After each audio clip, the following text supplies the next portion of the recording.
Hello. Ayan. Hello? Wait. Talk. Wait, wala talaga akong boses kasi. Okay, eto. Naririnig? Okay. Naririnig sa likod, yes? Okay. Thank you. Mga kababayan, Assalamualaikum warahmatullahi wabarakatuh.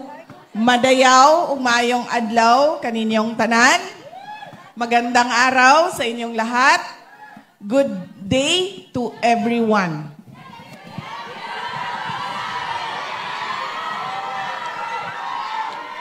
Konnichiwa. Konbanwa.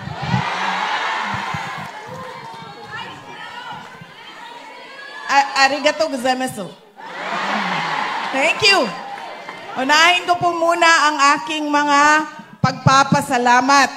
Una po, ang pagpapasalamat ko sa inyong lahat sa oras at panahon na ibinigay ninyo para sa aming lahat ngayong araw na ito. Marami sa inyo nagbiyahe ng malayo, naglakad ng malayo, at nag-antay ng matagal bago pinapasok sa ating venue para lang kami ay mapagbigyan at na makasama kayo ngayong gabi. Maraming salamat sa inyong lahat.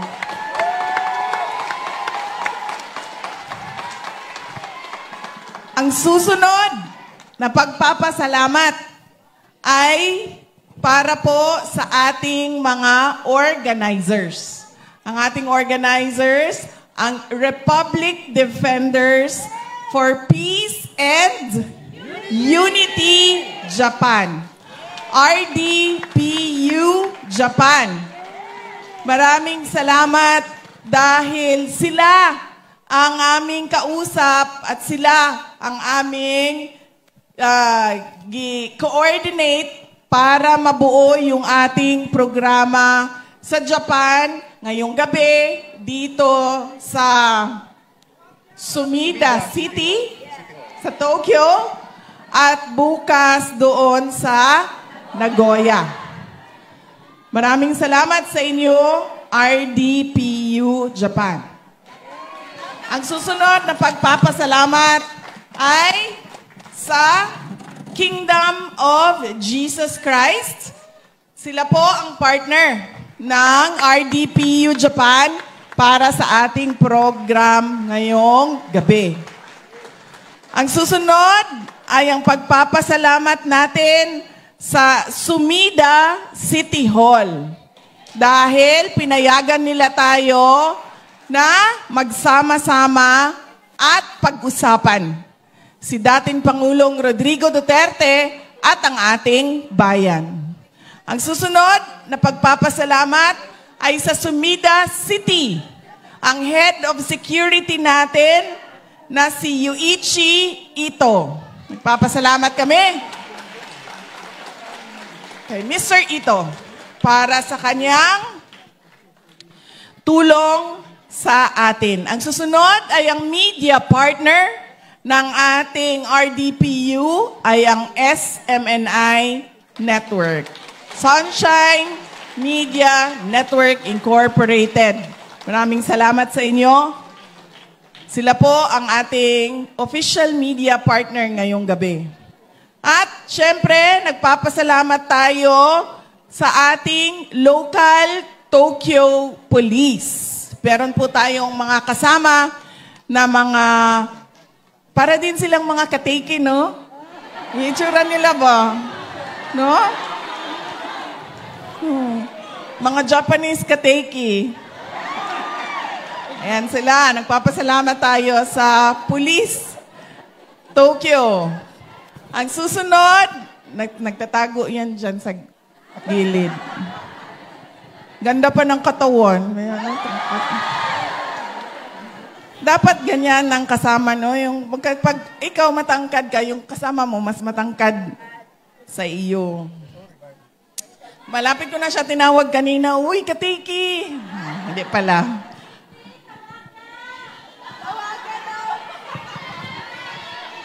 Ayaw, uy, kay maulaw ta sa mga hapon.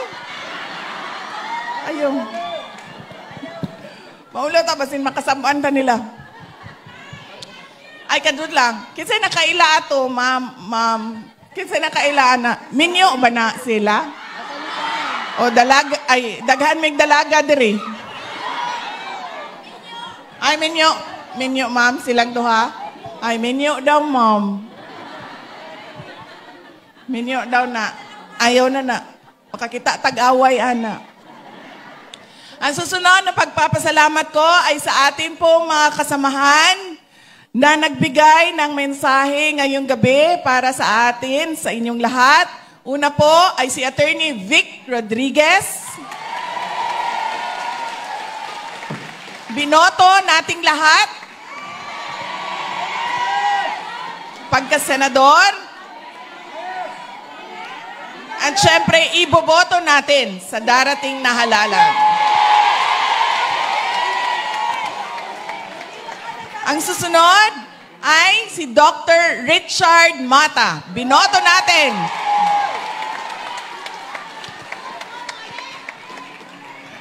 Siyempre,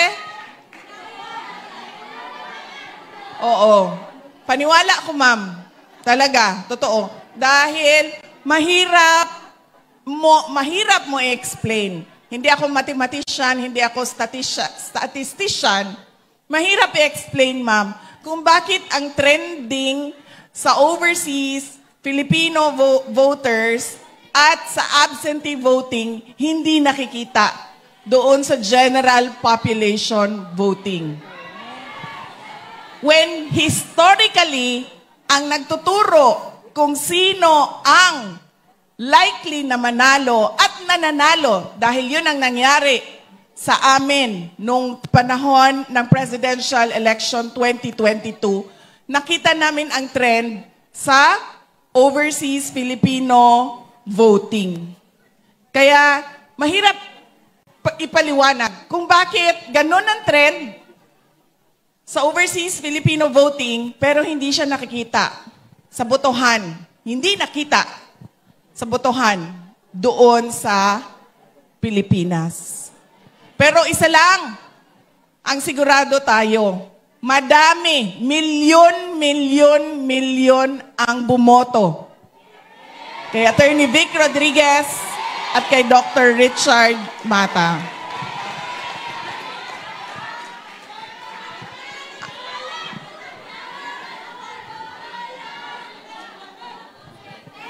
Dapat, ma'am, hybrid. Merong machine tapos ino-audit sa manual. Opo. Para kahit sumunod na yung result nung manual, nauna na yung kagustuhan natin na makita kaagad yung result. Dapat merong reforms sa batas natin. Reforms sa election laws natin. Ang susunod ay ang pagpapasalamat ko kay Senator Robin Padilla. Alam niyo po, si Senator Robin Padilla dapat ay nasa Hague ngayon dahil nangako siya sa ating mga kababayan doon sa Europe na siya ay a-attend sa rally. Pero, siya, pwede ba napuntahan mo ang rally ng Japan? Kaya siya nandito dahil sa pagmamahal.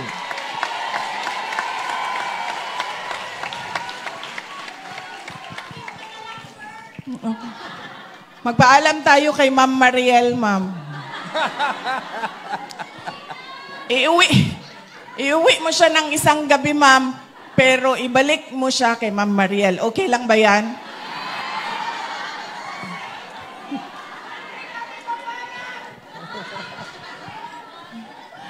Ang susunod na pagpapasalamat ay ang pagpapasalamat ko kay dating Speaker, Congressman Lord Alan Velasco.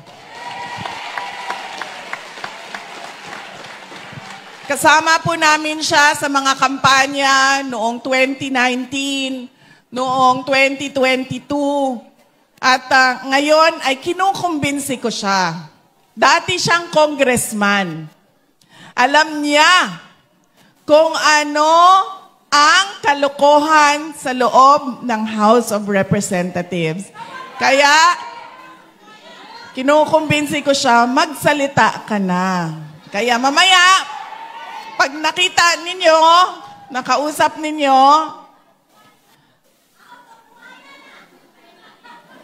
sabihin niyo sa kanya, sabihin na niya kung anong nakita niya doon sa loob ng House of Representatives. Pwede din siya iuwi, ma'am, isang gabi lang. Tapos ibalik natin siya sa asawa niya, si Ma'am Rowena. Papasalamat din ako kay Dr. Lorraine Badoy. Nandito po siya. Isa sa mga pinakamatapang natin na kababayan na lumalaban sa Marcos administration at sa kakampi ng Marcos administration na Makabayan Bloc. Yes.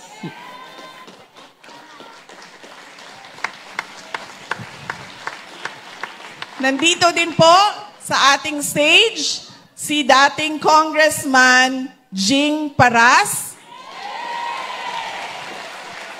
na kaparte po ng PDP na partido. Maraming salamat sa aking mga kasamahan dito sa stage dahil nakapagbigay sila ng mensahe para sa inyong lahat.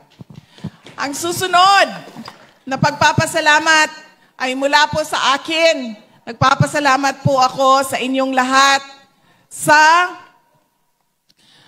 patuloy ninyo na pagtitiwala at suporta sa akin at sa aking mga kasamahan sa opisina ng Pangalawang Pangulo at sa patuloy ninyo na pagtitiwala sa amin. Maraming salamat mga kababayan.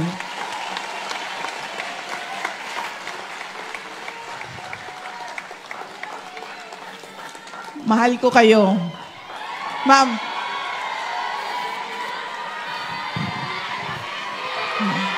Thank you.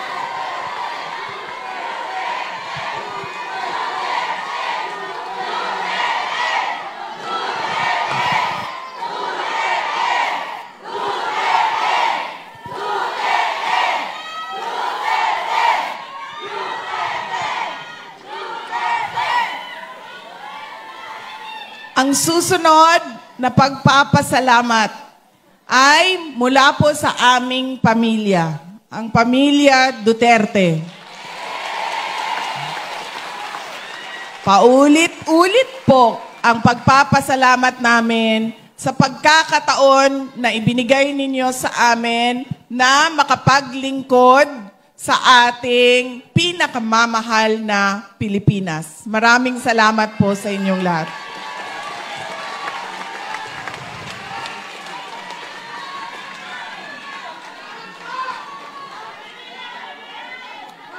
Ang susunod po na pagpapasalamat ay babalik na naman tayo sa inyo. Nabanggit kanina, ang laki ng tulong ninyo sa bayan natin. Kaya masakit sa akin kapag tinatanong kung ano ba ang ginagawa ninyo sa abroad. Ang ginagawa namin sa abroad ay nakikinig sa mga OFW, sa mga overseas Filipinos. At nagpapasalamat sa kanila. Dahil kung hindi dahil sa mga padala ninyo sa Pilipinas at sa inyong mga pamilya na naiwan doon sa Pilipinas, ay sigurado matagal na lumubog ang bayan natin. Kaya kailangan maintindihan yon ng Marcos administration na napakahalaga ng kontribusyon ng OFW sa ating bayan. Kaya kami din ay nagpapasalamat sa suporta ninyo sa inyong mga pamilya at mga mahal sa buhay na nandoon sa Pilipinas. Pwede mo yan sabihin dito, ma'am, kasi hindi tayo hulihin.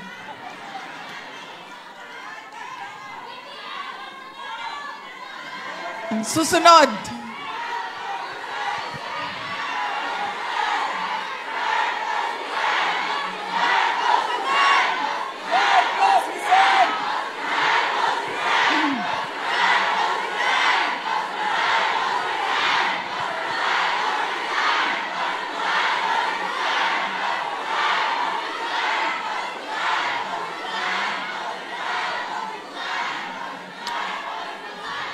Mamaya po, pag-uusapan natin kung ano yung nangyayari sa ating bayan.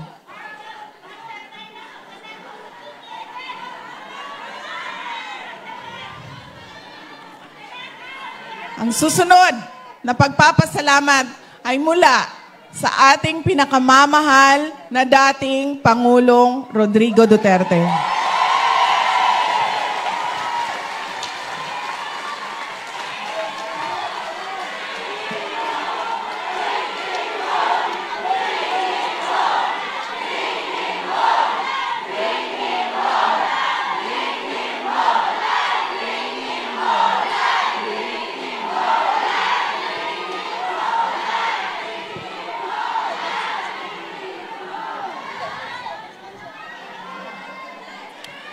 Alam niya po ang mga pagtitipon na ganito.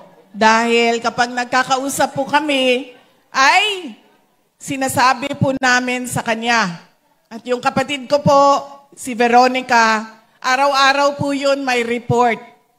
Sinusulat niya kung anong nangyayari, anong nasa balita, anong nangyayari sa pamilya, at pinapadala niya yon sa abogado. At yung abogado naman ay pinapakita iyon kay dating Pangulong Rodrigo Duterte.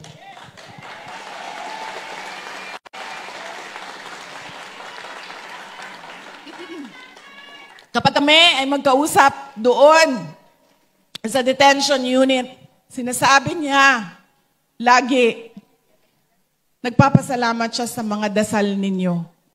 Dahil lumalakas ang loob niya, at paniwala niya maraming mga good news sa kanyang kaso at sa kanyang kalagayan dahil sa pagdarasal ng sobra, milyon-milyon nating kababayan. Pinapaabot niya ang pagpapasalamat niya sa inyong lahat.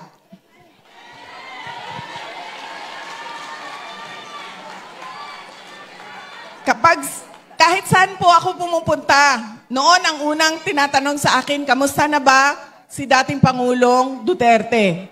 Ang sunod na tinatanong sa akin, kailan ba uuwi ng Pilipinas si Pangulong Duterte? Kahapon po, tumawag siya sa akin. Tawag siya sa akin, sabi ko sa kanya, ang huling tawag, ang sabi ko, ang daming nangyari. Simula Monday hanggang Friday, ang huling tawag mo sa akin, noon pang nakaraang Friday. Sabi ko sa kanya, nakalimutan mo ata ako tawagan. Sabi niya, hindi man siya nagtampo, ma'am, kasi wala naman akong, hindi man siya nagtampo. Sabi niya,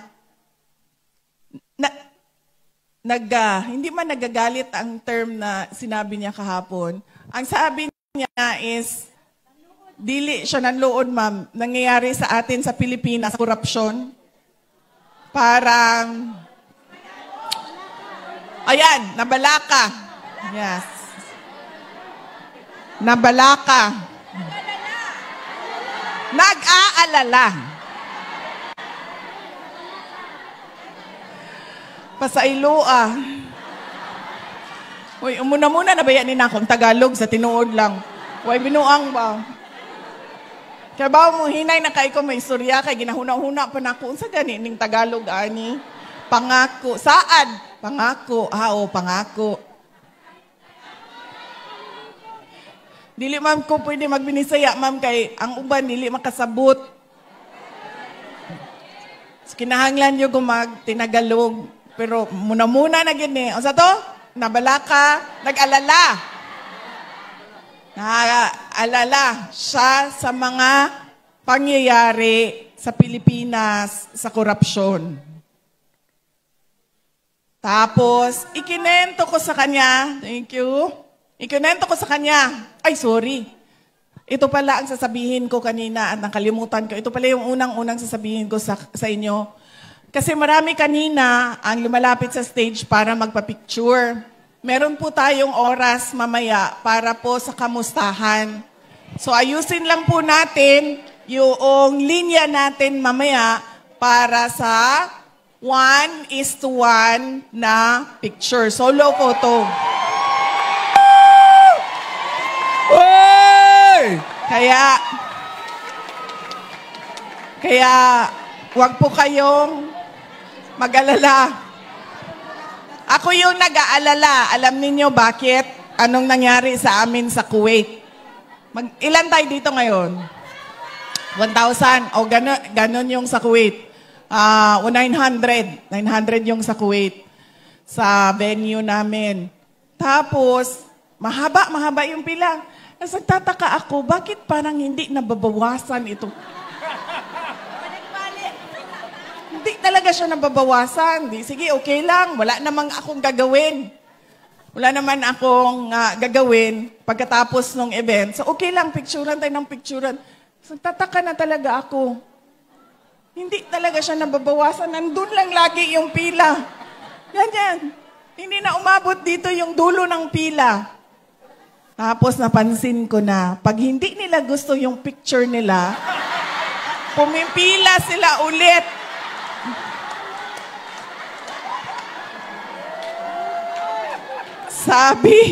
Sabi ni Sir Berwin, magkulang tayo sa oras kapag isa-isahin natin yan sila. Sabi ko, Sir,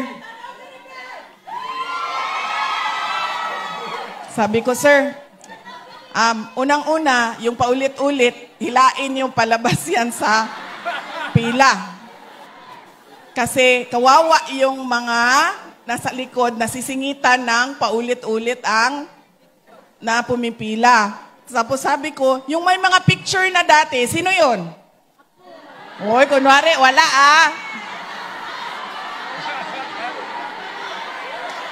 Yan. Sino ang may picture na? Yan. Huwag na kayong pumila. Ha? Para hindi tayo magkulang sa oras. Kasi 9:31, palayasin daw tayo dito. Bakit ganun dito sa Japan, no? Nakalagay doon sa tindahan, magbubukas daw siya ng 9:05 ng umaga, tapos magsasara siya ng 9:20 ng gabi. Kagabi, pag lakad kami papunta doon sa tindahan, 9:20, sinara niya yung...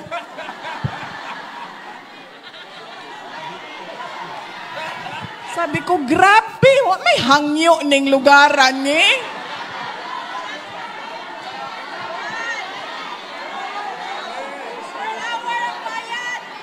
9:20 sa relo namin. Tumayo siya doon, mas sinara niya sa mukha namin yung...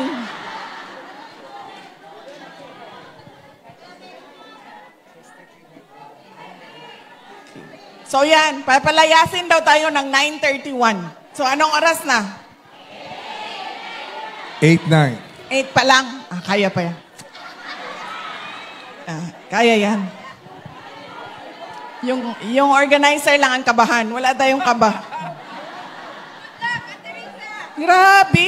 Tapos hindi ko maintindihan, bakit 9:05 yung opening, tapos 9:20 yung closing, bakit hindi 9 a.m. tapos 9 p.m.? Kasi meron talagang 05. Di ba sa atin, sa Pilipinas, wala na yung 05, 15:30, wala na yan.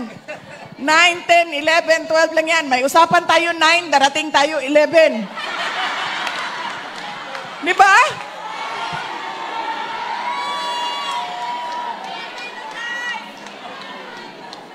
Dito, may closing ng tindahan, 9:20. Sa atin, 9 o'clock lang yan. Magsasara yan ng 10.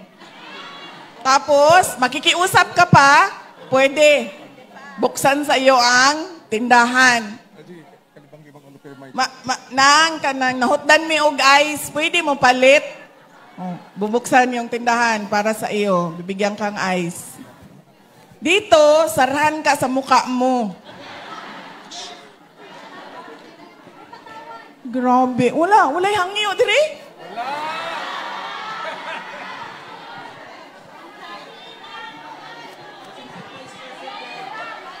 Wala'y inamiguhay, diri, ma'am? Wala.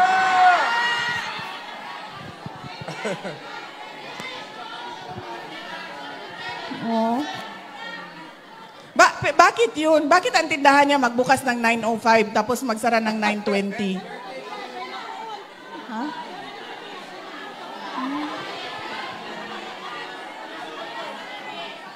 So, maglinis ng 5 minutes. 9 to 9:05, linis yan. 9:20 to 10, linis yan. O diba, sa atin, kahit naglilinis na, bibili pa rin tayo.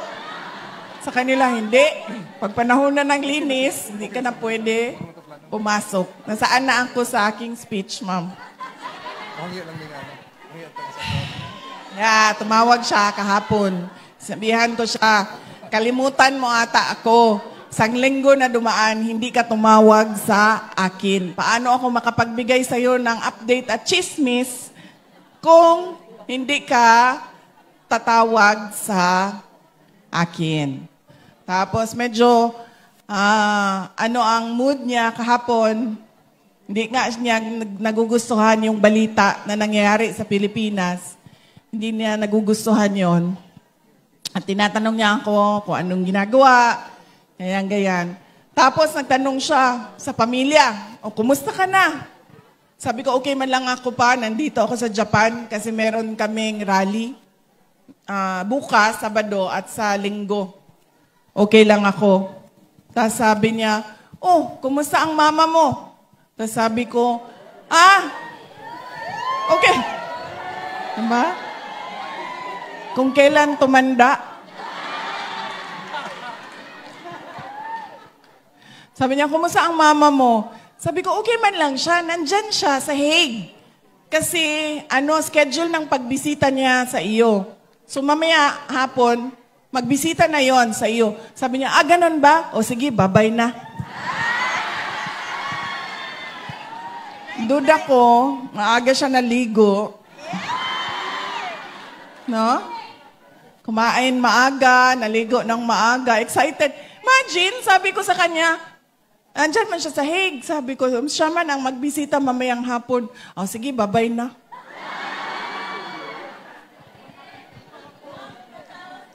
Mga tigulang, kiringking.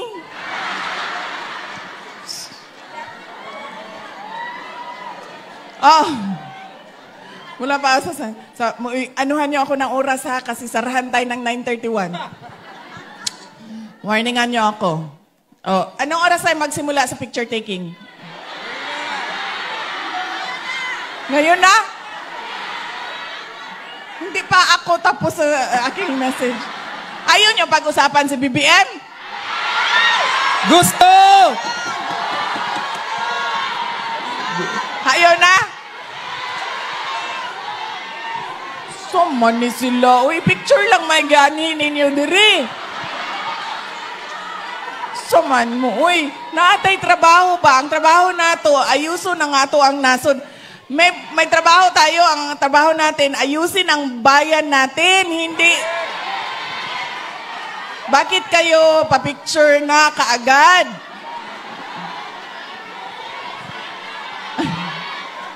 Sir, anong oras ang picture taking magsimula? Mahadlok yung ko. As in, kay nga no, nakitaan yun ako, gisaradaan yun ko gahapon lagi. Sanaw. Anong oras ako magsimula sa picture taking ko? Ano oras magsimula ang picture taking? Ha? Ay, ngayon na? Ay, tinuod di ay. Sa oras naman di ay. Oh. What, 9:30? Hanggang 9:30 tayo? 8:15 lang. Mamalhin ta dito sa gawas. Nga naman di ay. Ay, si Ma'am Risa, oh. Kaya mo aning Ma'am Risa. Sige lang nagka-stroke.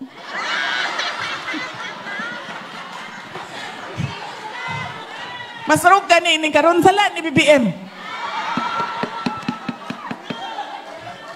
Samahan, ma'am. Pwede may sa gawas na lang mag-picture para...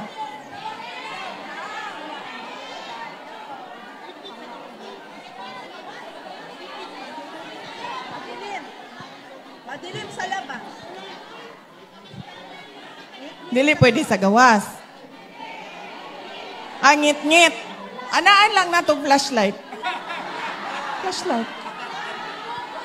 Pero pwede.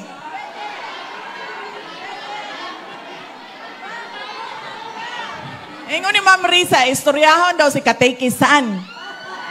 Kaya manangin daw kay Katekisan. Di ba, wala naman tayo programa. Picture na lang man. Oh, na. Di na nato ni sayangon sa paglalis kung unsang oras ta mag... Nabasa. Dili na mo ganahan kay PRD? Oh, sige. Paspason lang nako, ha? Update sa iyahang kaso. Na yung mga gi-file ang abogado. Ang abogado nag-file na og jurisdiction, no? Nagaingon ang abogado, wala may jurisdiction. Kay nagsugod ang inyohang investigasyon, duha ng katuig ang nila... Ay, sorry. Tagalog di ay.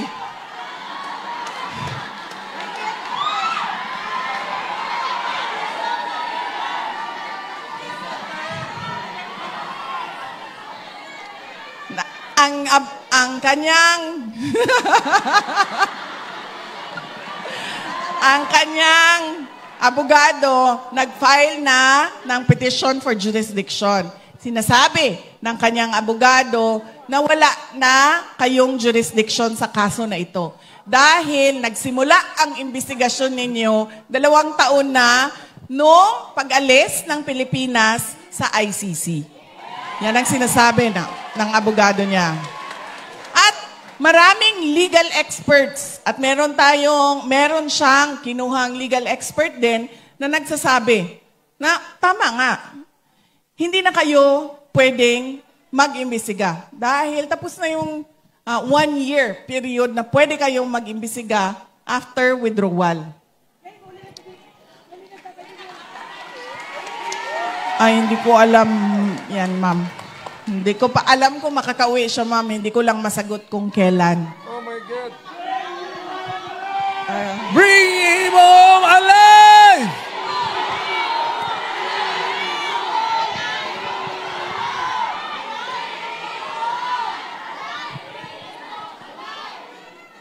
Pangalawa na final ng abogado ay yung interim release. Ang kailangan kasi sa interim release ay yung third country o yung bansa na tatanggap kay Pangulong Duterte. Japan!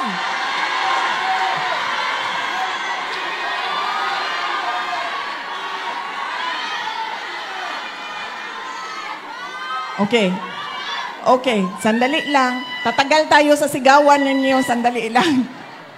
Ituloy ko muna aking update. So, kailangan ito ng third country. Nag-file na yung lawyer. Kung makikita nyo sa ICC website, meron ng third country doon. Meron ng isang bansa na nagsabi na okay lang na dito ninyo ilagay si dating Pangulong Rodrigo Duterte. Kung maalala ninyo, noong siya ay pinasok sa detention unit, medyo natagalan ang pag-file namin ng interim release. Dahil kinausap pa namin at naghanap pa ako ng tutulong sa akin. Dahil wala akong mapagkatiwalaan doon sa Pilipinas, ginamit ko ang aking mga nakilala sa labas ng Pilipinas dahil sa aking trabaho. Nakiusap ako sa kanila na tulungan ninyo kami. So medyo matagal yon dahil hindi madali makipag-negosasyon sa isang bansa. Pero, sabi ko nga, dahil sa pagdarasal ninyo, may mga good news na nangyayari. So merong isang bansa na nagsabi, sige, okay lang, dito ninyo siya dalhin. At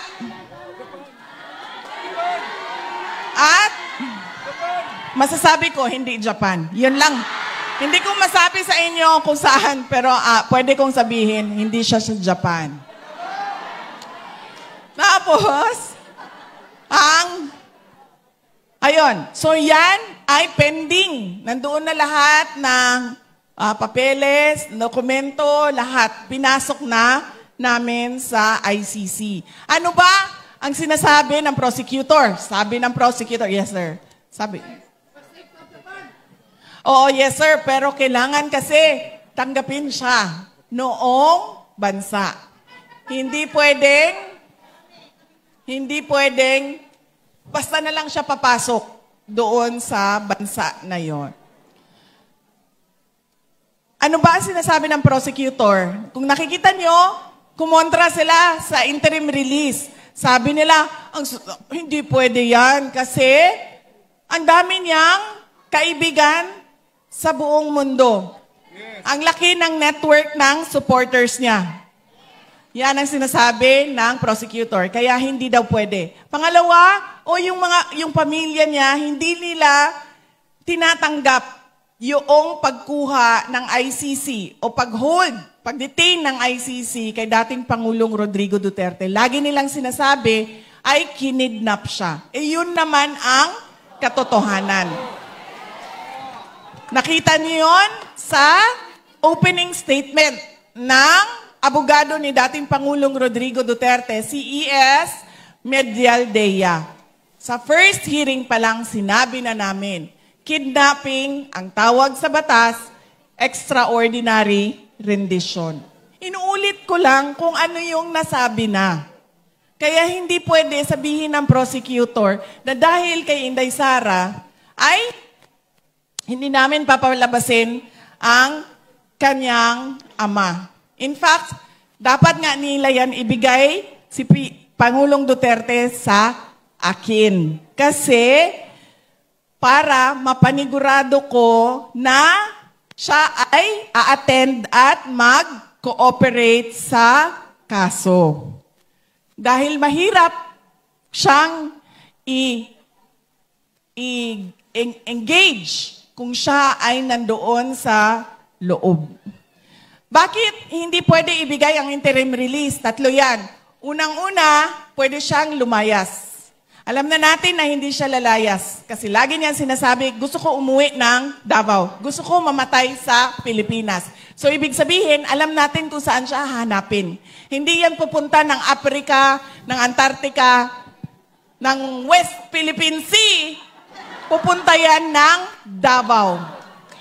Magpapalibing yan sa Davao.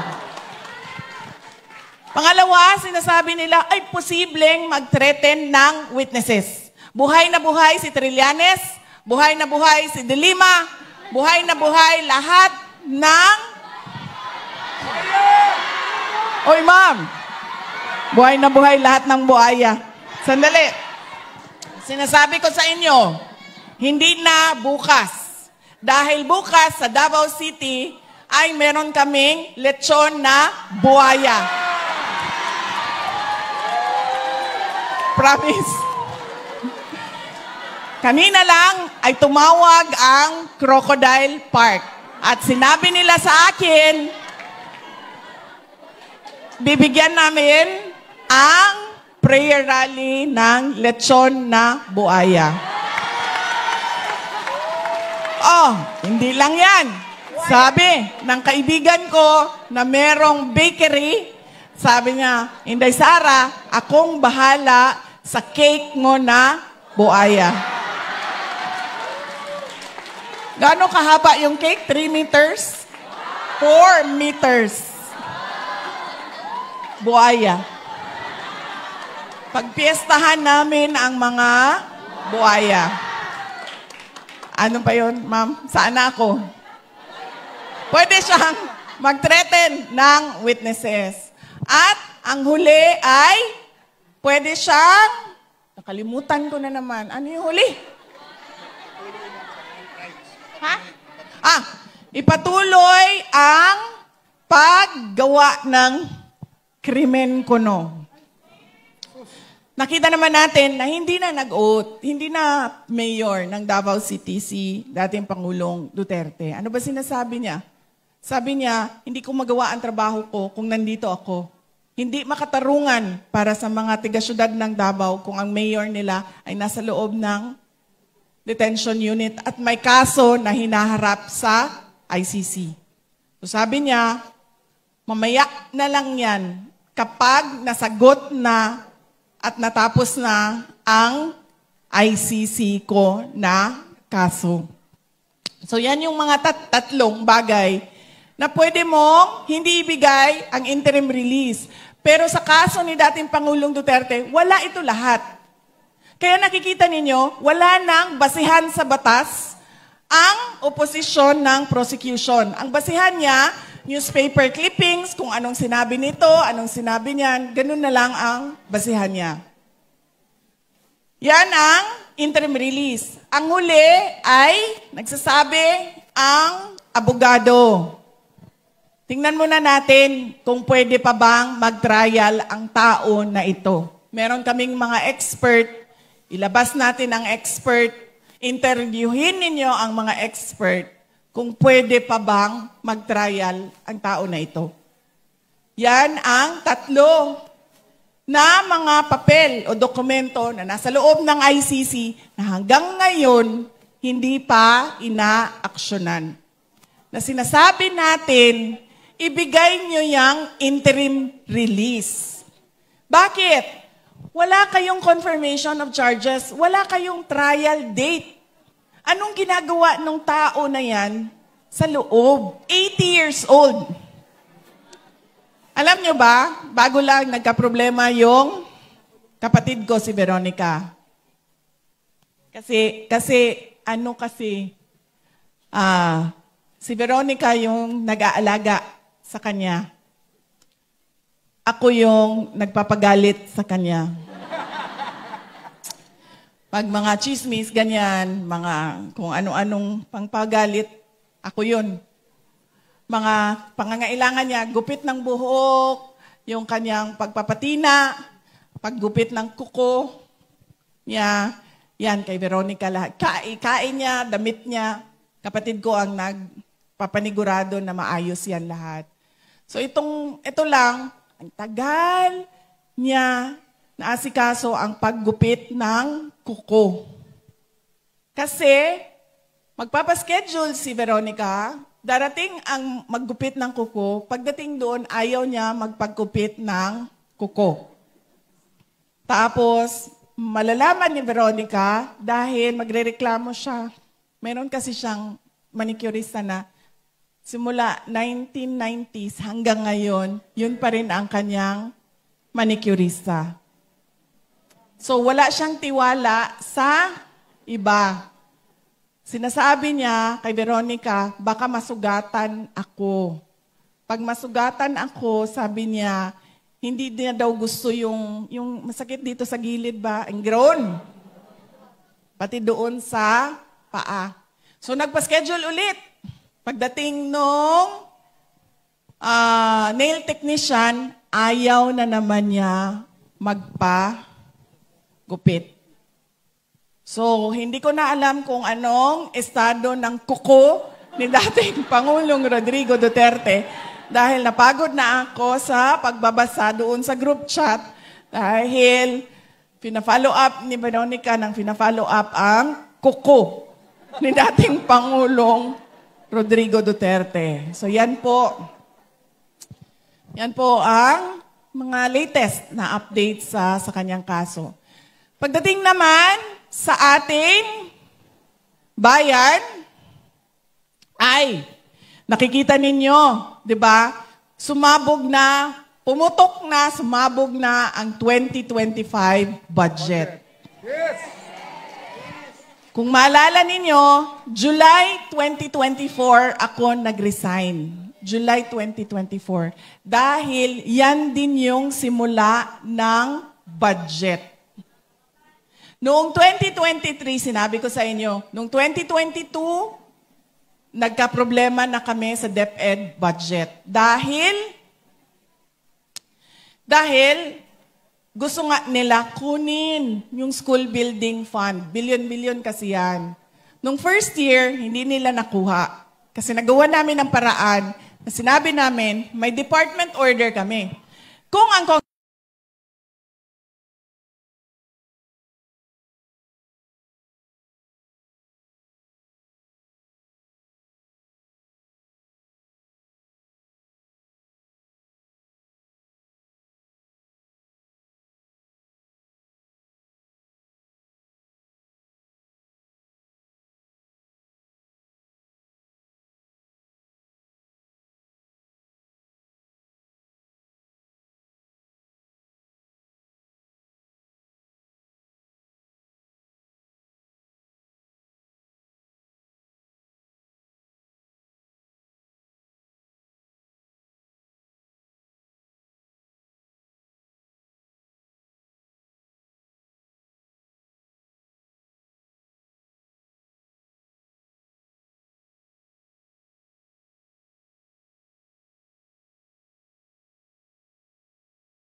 noong pinapahirapan nila ang aming opisina kasi nag-fishing expedition sila ng ebidensya para may kaso kuno sila, kinulong-kulong nila yung mga kasama namin sa detention unit ng House of Representatives. Ngayon, anong nangyari kay Zaldico? Nandun sa Amerika, kumakain ng American burger. Sabi ko nga, nagawa nila na sumali sa kidnapping sa Turkey ng mga batang Pilipino. Nagawa nila na kidnapin si dating Pangulong Rodrigo Duterte. Hindi nila magawang kunin at kidnapin si Zaldico pabalik ng Pilipinas. Ano lang nagawa nila? I-cancel ang travel authority. Hanggang dun lang. Tama ba yun? Bilyon-bilyon ang kailangan ko sagutin, tapos ang gagawin mo lang, i-cancel ang travel authority. Di ba? Napakadali nun. I-cancel mo. Di aalis akong congressman. Nandito pa rin ako.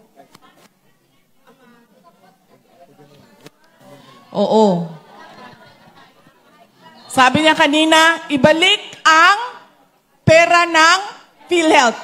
So ngayon, inaamin mo na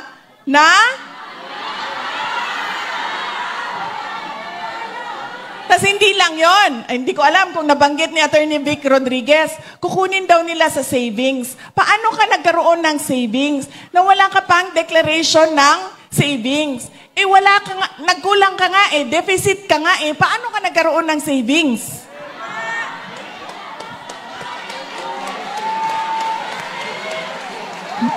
Non-stop ang pambubudol at sobrang kapal ng muka na parang hindi na nahihiya na binubudol yung mga Pilipino.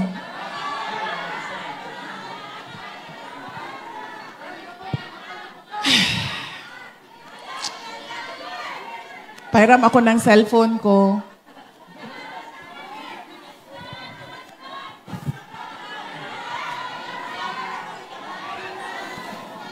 Ma'am. Yes, ma'am. Sa totoo lang, ma'am. Thank you, sir. Ay, sir. Gamitin ko lang yan para hindi mahulog ang cellphone ko. Yes, ma'am. Pero sabi ng anak ko, ma'am, this is so, mommy levels.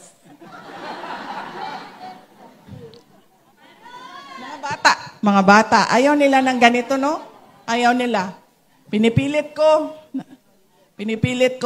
Lagyan mo yan ng tali ang cellphone mo kasi ilang beses na yan nahulog. Tapos isang beses nahulog. Oh, sinabi ko sa'yo, di ba? Lagyan mo ng tali ang cellphone mo. Tapos sabi sa akin, mga nanay lang ang naglalagay ng tali sa cellphone nila. Totoo ba ito, ma'am?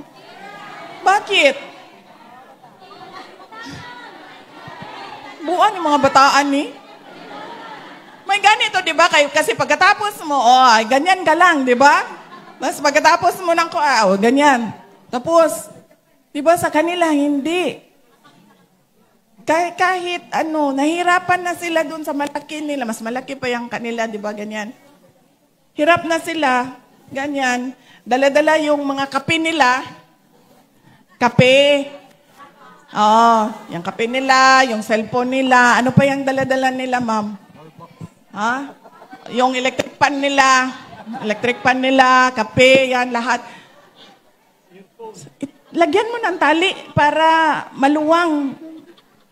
Diba? Hindi talaga. Kasi nanay lang daw ang naglalagay ng tali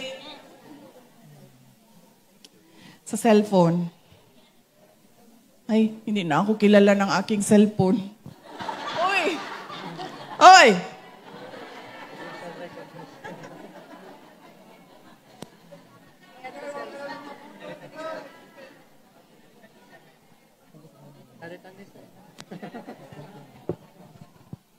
Di ba, bago lang nag-birthday si BBM? Nag-party-party. Dili, ma'am, kay una mo kugunta ko yung regalo sa iya, ha? Yung pagkahuman, wala na human. Wala na human ako regalo.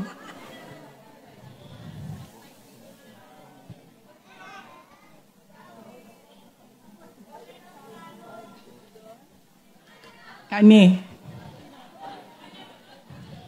May tubig.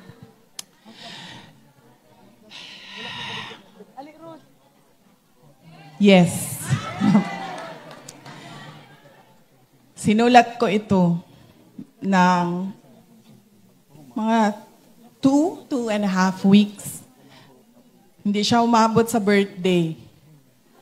Kasi sinulat ko pa siya na ulit-ulit pa hanggang nabuo siya ng maayos. Sa dilim, tayo isinilang. Sa hirap, tayo nagdurusa. Sagana sila sa kayamanan. Taong bayan nilunod sa parusa. Kami ay apoy na hindi mapatay. Hakbang ng matapang, sabay-sabay. Sigaw ng bayan, lumaban na. Mga sakim, durugin na.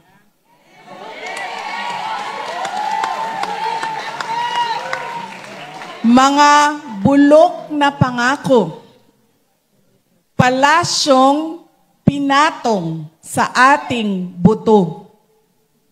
Krimeng itinago sa kasinungalingan. Kalayaan natin ipinagpalit sa ginto.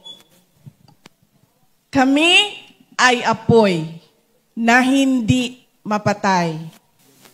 Hakbang ng matapang, sabay-sabay. Sigaw ng bayan, lumaban na. Mga sakim, durugin na.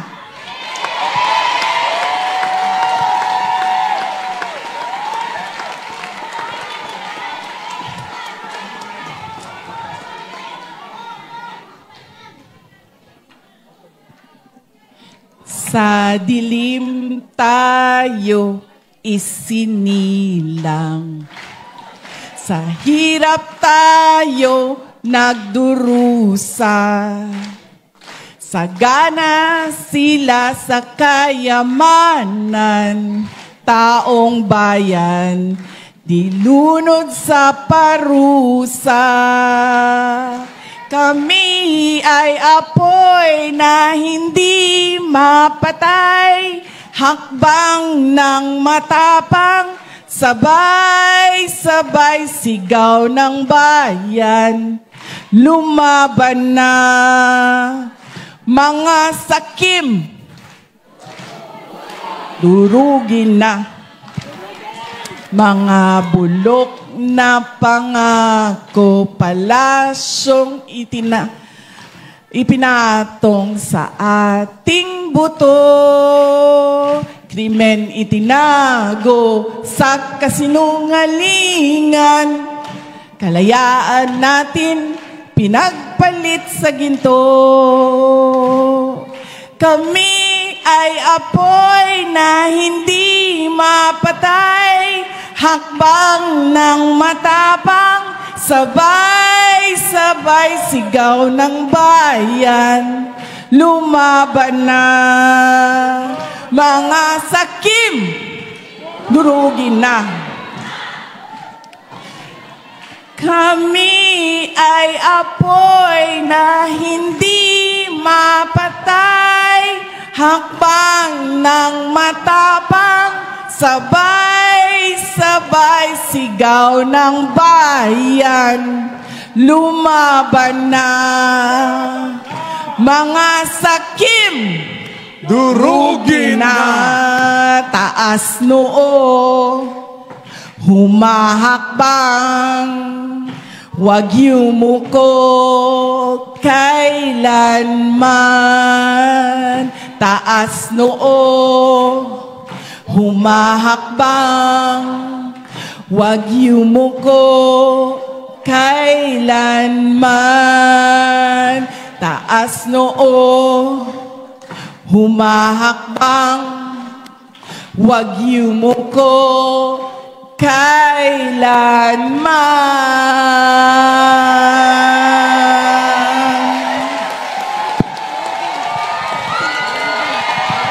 Durugin na! Durugin na! Durugin na ang magnanakaw